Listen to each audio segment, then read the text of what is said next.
नमस्कार। English grammar की video में फिर से एक बार आपका स्वागत है। मेरा नाम है नवीन कुमार और इस वीडियो में हम सीखेंगे विल का यूज़।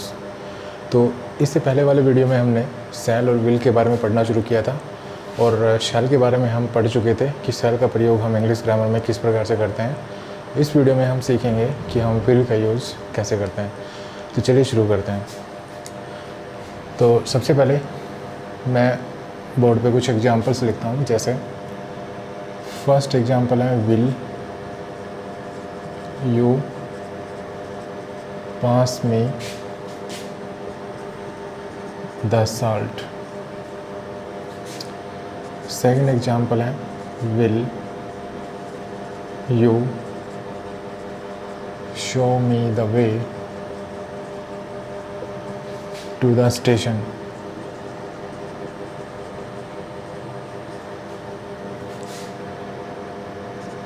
एक और एग्जांपल लिखता हूँ मैं, will you tell me the time please. तो मैंने यहाँ पे 3 सेंटेंस यहाँ पे लिखे हैं, will you pass me the salt, will you show me the way to the station और will you tell me the time please. अब हम देख रहे हैं कि तीनों सेंटेंसेस में जब आप ये तीनों सेंटेंसेस यूज़ करते हैं, तीनों में से कोई भी सेंटेंस यूज़ करते हैं तो इससे एक रिक्वेस्ट का बोध हो रहा है। ठीक है, will you pass me the salt, ये ऐसा लगता है जैसे कि मेज़ पर कुछ लोग खाना खा रहे हैं और उसमें से एक जो है नमक मांग रहा है किसी से, नमक के लिए रिक्वेस्ट कर रहा है। इसी प्रकार से दूसरा सेंटेंस है will you show me the way to the station, कि क्या तुम मुझे स्टेशन का रास्ता दिखा सकोगे। Will you tell me the time please, क्या तुम मुझे टाइम बता दोगे। तो इन सभी में एक रिक्वेस्ट का बोध हो रहा है। तो विल का यूज हम इस प्रकार से इंटरोगेटिव सेंटेंसेस में किसी से रिक्वेस्ट करने के लिए कर सकते हैं। वैसे देखा जाए तो रिक्वेस्ट करने के लिए इंग्लिश में जो है 4 मॉडल्स होते हैं, कैन और विल और कुड और वुड। ठीक है, ये 4 मॉडल्स जो होते हैं ये रिक्वेस्ट के लिए यूज़ किए जाते हैं। लेकिन कैन और विल से जो है हम इनफॉर्मल रिक्वेस्ट करते हैं, ये इनफॉर्मल रिक्वेस्ट के लिए यूज़ किए जाते हैं। और जो कुड और वुड है वो फॉर्मल रिक्वेस्ट के लिए यूज़ किए जाते हैं। तो अगर हम इनफॉर्मल हम अपनी लैंग्वेज में अगर इनफॉर्मल है तो रिक्वेस्ट करने के लिए हम कैन या विल का यूज़ करते हैं। और अगर हम अपने जो है लैंग्वेज में फॉर्मल है तो हम कुड या वुड में से किसी एक मॉडल का इस्तेमाल करते हैं। अब इनफॉर्मल फॉर्मल क्या है इसको मैं थोड़ा सा एक बार बता देता हूँ आपको। देखिए, कई बार हम क्या होता है कि अपने टीचर से बात करते हैं, कि डॉक्टर से बात करते हैं, अपने किसी सीनियर से बात करते हैं या किसी स्ट्रेंजर से बात करते हैं। ठीक है, जब इनसे हम बात कर रहे होते हैं तो हमारी जो लैंग्वेज होती है वो कैसी होती है, वो फॉर्मल होती है। लेकिन इसके अलावा हम अपने फ्रेंड्स से अगर बात कर रहे हैं या अब अपने जो हमारे जिसके साथ हमारा ब्लड रिलेशन है, अगर हम उनसे बात कर रहे हैं तो हम अपने लैंग्वेज में जो है इनफॉर्मल होते हैं। तो अगर हम इनसे अगर रिक्वेस्ट करेंगे अपने फ्रेंड्स से या जिनके साथ हमारा ब्लड रिलेशन है उनसे अगर हम रिक्वेस्ट करेंगे तो हम जो है कैन और विल में से किसी का यूज़ करते हैं। यहाँ पर आप कैन का भी यूज़ कर सकते हैं, can you pass me the salt, can you show me the way to the station, can you tell me the time please. ठीक है, तो अगर हम इनसे रिक्वेस्ट करते हैं अपने फ्रेंड्स से या जिनके साथ हमारा कोई ब्लड रिलेशन है उनसे अगर हम रिक्वेस्ट करते हैं तो वो उस समय अपनी लैंग्वेज में इनफॉर्मल होते हैं और रिक्वेस्ट करने के लिए या तो कैन का यूज़ करते हैं या विल का यूज़ करते हैं। इसके अलावा अगर हम अपने लैंग्वेज में फॉर्मल हैं, अर्थात अगर हम इनसे बात कर रहे हैं या हमारे टीचर से या किसी डॉक्टर से, अपने सीनियर से या किसी स्ट्रेंजर से, स्ट्रेंजर मीन्स अजनबी जिसको हम नहीं जानते हैं कौन है वो, तो अगर इनसे अगर हम बात करते हैं तो हमारी लैंग्वेज फॉर्मल होती है उस समय। और फॉर्मल लैंग्वेज में जो है रिक्वेस्ट करते समय हम इन मॉडल्स का यूज़ करते हैं, कुड या वुड में से। ठीक है, तो विल का एक यूज़ ये है कि विल का यूज़ हम जो है इनफॉर्मल लैंग्वेज में रिक्वेस्ट करने के लिए यूज़ करते हैं। इंटरोगेटिव सेंटेंस बनता है, इस चीज़ का आपको ध्यान रखना है।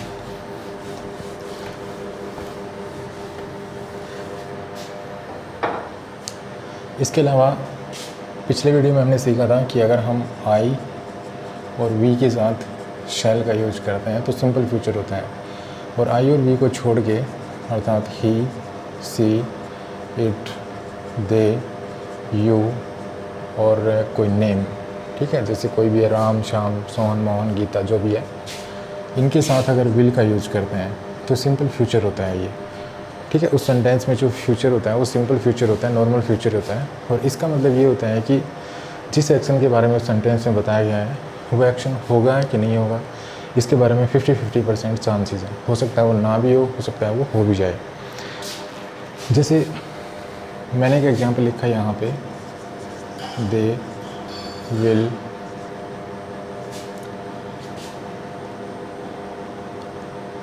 Help you.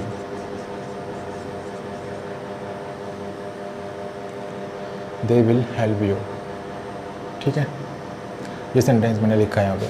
अब देख रहे हैं यहाँ पे विल है, विल से पहले थर्ड पर्सन है अर्थात ये दे है, तो यहाँ पे सिंपल फ्यूचर है।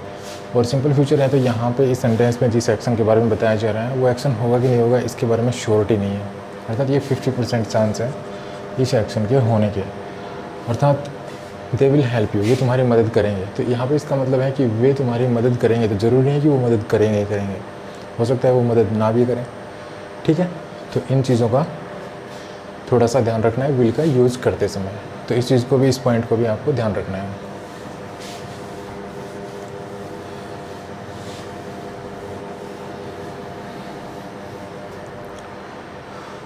उसके बाद है विल का यूज हम इंटरोगेटिव सेंटेंस में जो है किसी की इच्छा को जानने के लिए भी करते हैं। मतलब अगर हमारे घर कोई मेहमान आता है या तो वो क्या, हम उससे जानना चाहते हैं कि उसकी क्या इच्छा है, खाने पीने की क्या इच्छा है या वो क्या लेना चाहता है, तो ये जानने के लिए भी हम विल का यूज़ करते हैं। कुल मिला के हम कह सकते हैं कि विल का यूज हम इंटरोगेटिव सेंटेंस में किसी व्यक्ति की इच्छा को जानने के बारे में कर सकते हैं। जैसे will you have some tea, क्या आप कुछ चाय लेंगे। तो यहाँ पे ये जो स्पीकर है वो किसी अपने मतलब सामने वाले की, अर्थात जो ये यू है इसकी क्या इच्छा है इसको जानने के बारे में जो है इससे पूछ रहा है कि क्या आप चाय लेंगे। तो जो स्पीकर है वो यू की क्या इच्छा है इसको जानने की कोशिश कर रहा है। तो विल का यूज हम इस तरह से इंटरोगेटिव सेंटेंसेस में जो है किसी व्यक्ति की इच्छा को जानने के बारे में भी जो है करते हैं।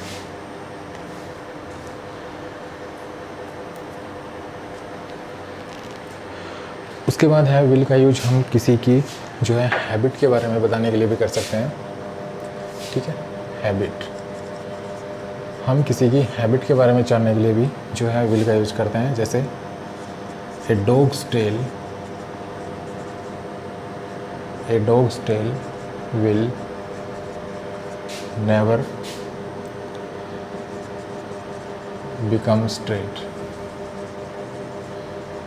एक कुत्ते की पूंछ कभी सीधी नहीं होगी, ठीक है, ये अर्थात ये कुत्ते की हैबिट है, उसकी नेचर है ये। He will again tell a lie, वह दोबारा से झूठ बोलेगा, अर्थात ये जो ही की हैबिट है। तो हम यहाँ पे जो है थर्ड पर्सन के साथ या सेकंड पर्सन के साथ भी जो है विल का यूज़ ऐसे हम किसी की हैबिट के बारे में बताने के लिए भी कर सकते हैं। उसके बाद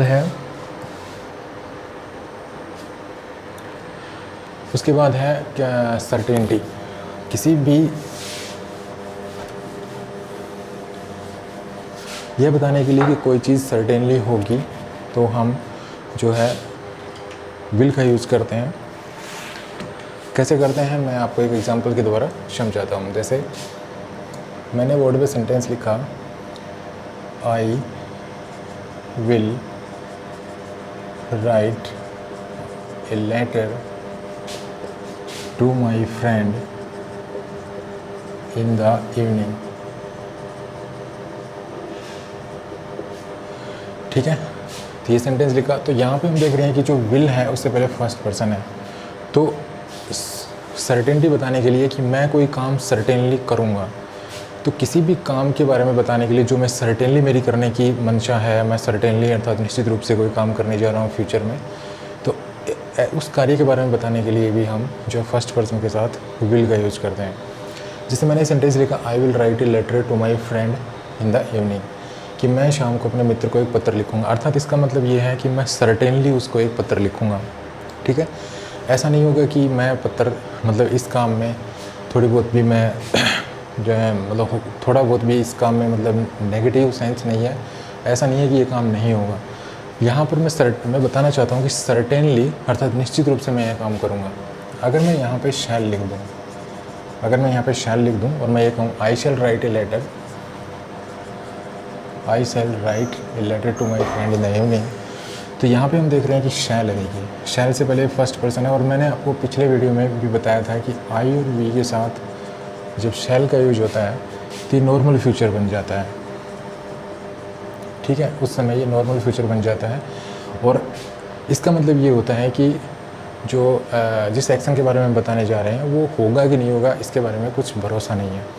तो अगर हम यहाँ पे शैल का यूज कर देंगे तो इसका मतलब ये हो जाएगा कि जो मेरा फ्रेंड को पत्र लिखने का काम है वो ज़रूर नहीं कि हो, अर्थात उसमें ये सेंस आ जाएगी, हो सकता है वो ना भी हो, लेकिन मैं बताना चाहता हूँ कि मैं इस चीज़ पर सर्टेन हूँ, अर्थात मैं निश्चित रूप से ये पत्र लिखूँगा अपने मित्र को। तो यहाँ पे मुझे आई के साथ विल यूज़ करना पड़ेगा।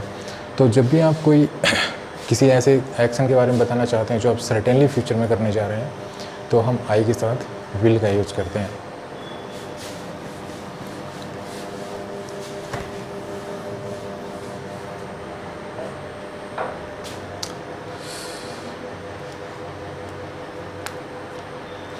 नेक्स्ट है डिटर्मिनेशन।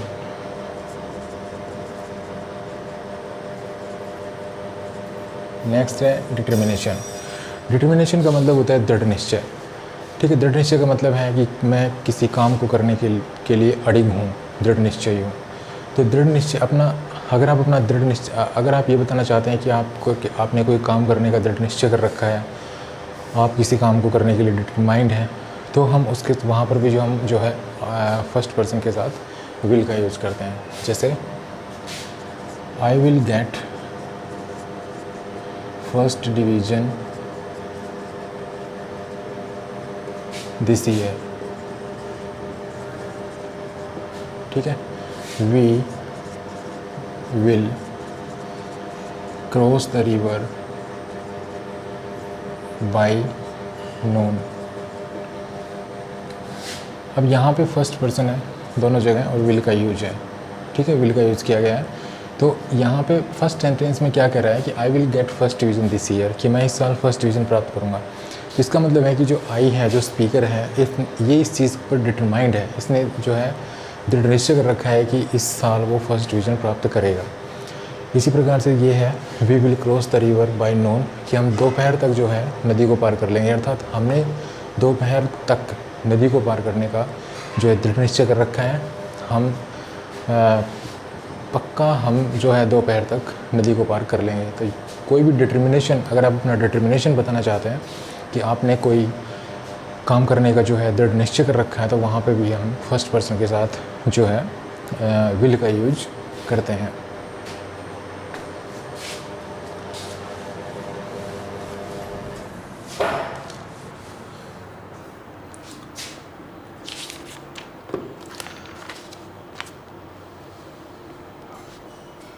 उसके बाद है ऑर्डर। उसके बाद है ऑर्डर। हम अपने सामने वाले को ऑर्डर देने के लिए, आदेश देने के लिए भी हम जो है सेकंड पर्सन के साथ हम विल का यूज़ करते हैं। लेकिन जब हम सेकंड पर्सन के साथ विल का यूज़ करते हैं तो जो ऑर्डर होता है वो पोलाइट ऑर्डर बन जाता है। वहाँ पर ऐसा लगता है कि हम किसी को ऑर्डर दे रहे हैं, लेकिन बड़े ही पोलाइटली हम उसको ऑर्डर दे रहे हैं। और अगर हम सेकंड पर्सन के साथ शैल का यूज़ करते हैं तो थोड़ी सी ऑर्डर में स्ट्रिक्टनेस का बोध होता है। ठीक है, तो चलिए एक एग्जांपल देखते हैं। You shall do as I say. ठीक है, मैंने एक एग्जांपल और लिखता हूँ यहाँ पे, you will do as I से।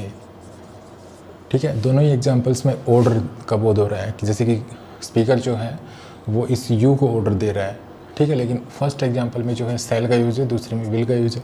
दोनों ही एग्जांपल अपने आप में जो है ग्रामेटिकली करेक्ट है, लेकिन थोड़ा सा सेंस में थोड़ा सा डिफरेंस है। कैसे है? You shall do as I say, इसका मतलब ये है कि यहाँ पर जो ऑर्डर दे रहा है उस ऑर्डर में थोड़ी सी स्ट्रिक्टनेस है। लेकिन you will do as I say, यहाँ पर जो ऑर्डर है, यहाँ पर भी ऑर्डर ही है, लेकिन ऑर्डर में जो है स्ट्रिक्टनेस नहीं है, यहाँ पर थोड़ी सी पोलाइटनेस का बोध हो रहा है। तो इस चीज़ का आपको ध्यान रखना है कि जब भी किसी को ऑर्डर दें और थोड़ी शक्ति बरतें तो वहाँ पर आप शैल का यूज़ कर सकते हैं। और अगर आप वहाँ पे थोड़ी सख्ती ना बरतें, पोलाइटनेस थोड़ी सी शामिल करना चाहते हैं, तो वहाँ पे आप विल का यूज कर सकते हैं। अगला है प्रोबेबिलिटी। ठीक है, अगला है प्रोबेबिलिटी। प्रोबेबिलिटी का मतलब होता है अनुमान, ठीक है, संभावना, हम कह सकते हैं गैस। ठीक है, तो अनुमान लगाने के लिए भी हम जो है विल का यूज करते हैं। जैसे the girl in red shirt is my, sorry is नहीं, यहाँ पे विल बी हिज सिस्टर।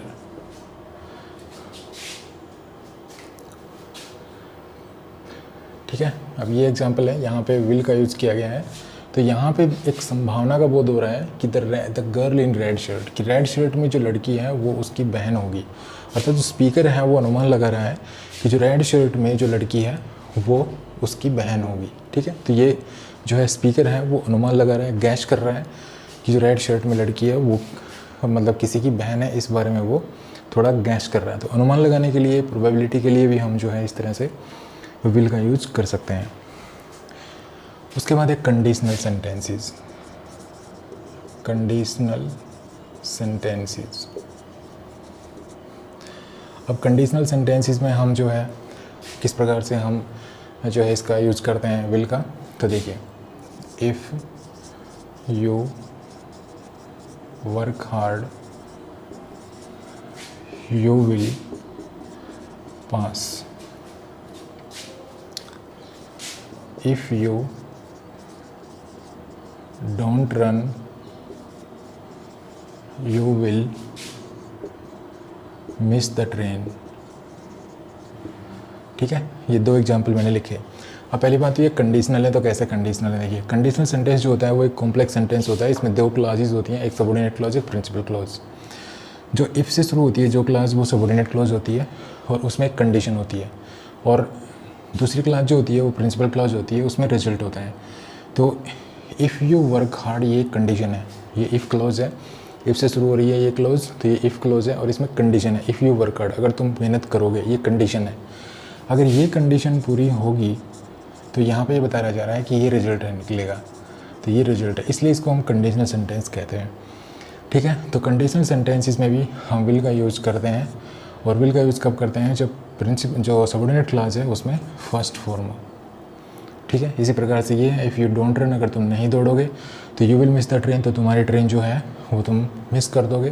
तो यहाँ पे भी देखिए प्रेजेंट इंडेफिनिट है यहाँ पे, तो ये इफ़ क्लॉज है, ये सबऑर्डिनेट क्लॉज है, और यहाँ तो सबऑर्डिनेट क्लॉज में जो प्रेजेंट इंडेफिनिट हो और कंडीशनल सेंटेंस हो, ये कंडीशन हो, तो रिजल्ट वाले पार्ट में जो है हम विल का यूज़ इस तरह से करते हैं। ठीक है, नेक्स्ट है किसी को वार्निंग देने के लिए, वार्निंग भी कह सकते हैं, या हम कह सकते हैं किसी को थ्रेट करने के लिए। ठीक है, तो जैसे देखिए, वर्क हार्ड और यू विल फेल। अब यहाँ पे जो है वार्निंग दी जा रही है, वर्क हार्ड, मेहनत करो नहीं तो तुम फेल हो जाओगे, तो यहाँ पे विल का यूज़ किया गया है। ठीक है, जब हम वार्निंग देते हैं किसी को, ये करो नहीं तो ये हो जाएगा, ये करो नहीं तो ये हो जाएगा, तो यहाँ पे हम पहले इम्पेरेटिव सेंटेंस यूज़ करते हैं, उसके बाद और या अदरवाइज़ ये कंजक्शन का यूज़ करते हैं, और उसके बाद जो क्लॉज होती है वहाँ पे हम जो है विल का यूज़ करते हैं। ठीक है, चलिए एक और सेंटेंस लेते हैं, run fast otherwise you will miss the bus. ठीक है, अब इस सेंटेंस में भी ऐसा ही है, शुरू में जो है रन फास्ट अर्थात तेज़ दौड़ो, अदरवाइज़ नहीं तो you will miss the bus, तुम्हारी बस जो है मिस हो जाएगी। अब यहाँ पे भी इम्पेरेटिव सेंटेंस है शुरू में, और उसके बाद जो क्लोज है वहाँ पे हमने विल का यूज़ किया है। तो इस तरह से किसी को वार्निंग देने के लिए, किसी को थ्रेट करने के लिए, मतलब जो है किसी को थोड़ा सा खतरे का एहसास कराने के लिए, थोड़ा सा किसी को नुकसान का एहसास कराने के लिए हम जो है इस प्रकार से हम विल का यूज़ करते हैं।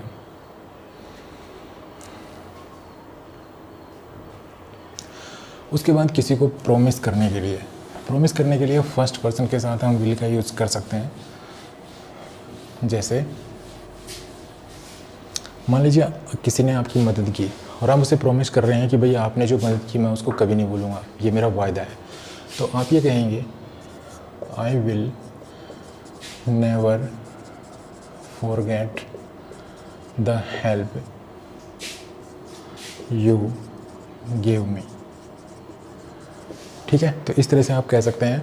और यहाँ पे भी हमने देख रहे हैं यहाँ कि आई जो है फर्स्ट पर्सन है, फर्स्ट पर्सन के साथ हमने विल का यूज़ किया है। तो फर्स्ट पर्सन के साथ विल का यूज़ करके हम किसी को प्रॉमिस कर सकते हैं कि भाई मैं उसके लिए, मतलब मैं अपने सामने वाले के लिए या किसी व्यक्ति के लिए मैं क्या करूँगा, और आप उससे वायदा कर रहे हैं, वचन दे रहे हैं, उसको प्रॉमिस कर रहे हैं।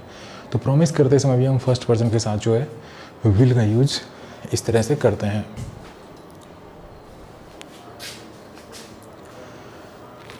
उसके बाद है ऑफर टू डू समथिंग।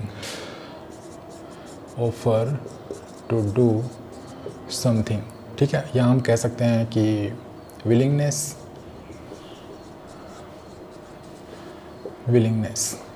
ठीक है। अब विलिंगनेस जैसे कैसे, क्या ये विलिंगनेस क्या होती है, या हम ऑफर टू डू समथिंग मतलब क्या होता है।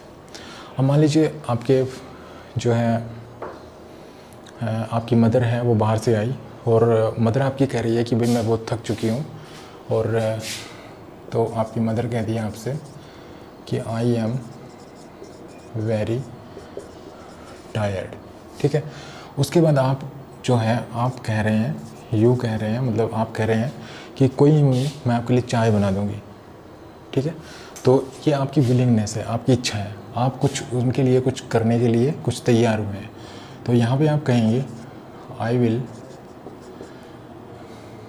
Make some tea for you, ठीक है। तो इस तरह से हम जो है विलिंगनेस कह सकते हैं, या हम ये भी कह सकते हैं कि हम किसी के लिए कुछ करना चाहते हैं अपनी इच्छा से उसके लिए कुछ करना चाहते हैं। तो हम उसके वहाँ पर जो है फर्स्ट पर्सन के साथ ध्यान रखना है, फर्स्ट पर्सन के साथ हम वहाँ पे जो है विल का यूज़ कर सकते हैं। उसके बाद आता है डिसीज़न, ठीक है। डिसीज़न किसी भी चीज़ को डिसाइड करने के लिए आपसे कोई, मान लीजिए कोई पूछता है, कोई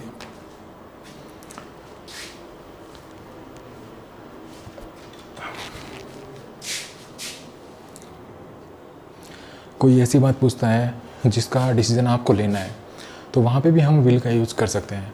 जैसे आपसे मान लीजिए आप किसी दुकान पे जाते हैं, शॉपकीपर के पास जाते हैं और वो पूछता है भाई आपको कौन सा साइज़ चाहिए, मीडियम चाहिए, लार्ज चाहिए। तो आपको डिसाइड करना है कि कौन सा चाहिए, या आपसे वो कहता है कि भाई कौन सी शर्ट चाहिए, रेड चाहिए या वाइट चाहिए, तो आप डिसाइड करेंगे। तो वहाँ पर आप जब जवाब देंगे तो आपको डिसीजन लेना है, तो वहाँ पे भी हम विल का यूज़ करते हैं। तो मान लीजिए शॉपकीपर आपसे कहता है which colour do you want, which colour do you want, ठीक है, रेड और वाइट, ठीक है, ये पूछ रहा है। तो आप जब बोलेंगे उससे, आप जब जवाब देंगे तो आई विल टेक रेड, ठीक है, I will take red shirt. तो यहाँ पे भी हम जो है आई के साथ विल का यूज़ करेंगे अगर आप डिसीजन लेते समय अगर आप शैल विल का यूज़ कर रहे हैं तो, ठीक है। वरना अगर आप ज़रूरी नहीं समझते हैं तो आप यूज़ ना भी करेंगे। तो इस तरह से हम जो है विल का यूज हम डिसीजन लेने के लिए भी करते हैं। तो इस वीडियो में बस इतना ही। तो इस वीडियो में हमने सीखा कि किस प्रकार से हम विल का यूज़ करते हैं, और पिछली वीडियो में हमने सेल का यूज़ सीखा था। तो कैसा लगा वीडियो, अगर अच्छा लगा तो इसको लाइक कीजिए, शेयर कीजिए और चैनल को सब्सक्राइब करना ना भूलें। Thanks for watching this video. Happy learning, bye bye.